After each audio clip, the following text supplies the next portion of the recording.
Ipipresenta ngayon sa Bureau of Customs sa Port of Manila Warehouse 1 ang mga nasabat na Peking ducks mula sa bansang China na nagkakahalaga ng 40 million pesos. May report si Noel Perfecto. Manong Noel, magandang umaga sa iyo.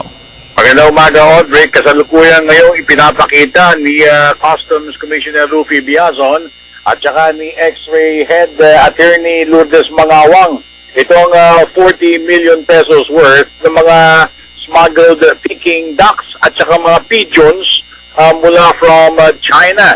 Ito yung nakalagay sa dalawang container vans na frozen ito at wala itong misdeclared ang nasabing mga kontrabando. Agad na inatasan ni Commissioner Rufy Biazon na ipasamsama naturang mga kontrabando dahil na rin sa paglabag nito sa Tariff and Customs Code of the Philippines. Pinuri din niya itong X-ray Division sa kanilang masinop na pagkakatukoy sa nasabi mga kontrabando na pilit na ipinasok at nahuli naman ng mga authorities ng X-ray Division ng Customs Bureau. Sa pabahagi naman ni Attorney Mangawang, sinabi niya na ang atas mismo ni Commissioner Biazon sa kanya ay magsagawa ng subject lahat ng mga reefer vans, itong mga refrigerated vans, sa X-ray scanning.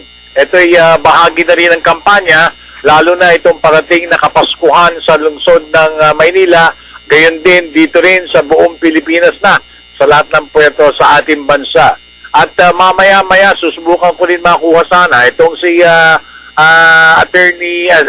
Attorney Mangawang tsaka si Commissioner Biazon, higil pa rin dito sa mga rice smugglers na kung kamakailan ay ika nga sinight ng contempt ng Senate Committee na dumididig sa naturang kaso ng rice smuggling. So mula pa rin dito sa Port of Manila, kasama pa rin si Larry Doon at si Erwin Navarro. Noel Perfecto po para sa Television ng Bayan.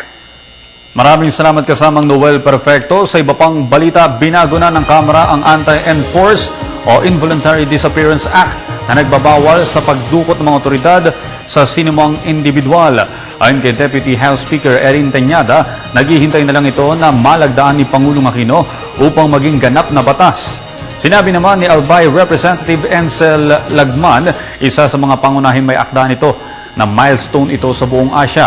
Dito lang umano sa Pilipinas magkakaroon ng batas na nagdedeklara sa enforced disappearances bilang hiwalay na krimen. Sa ilalim nito ay maharap sa habang buhay na pagkakakulong ang sinumang sundalo o pulis na mahatulang guilty sa kaso ng enforced disappearances.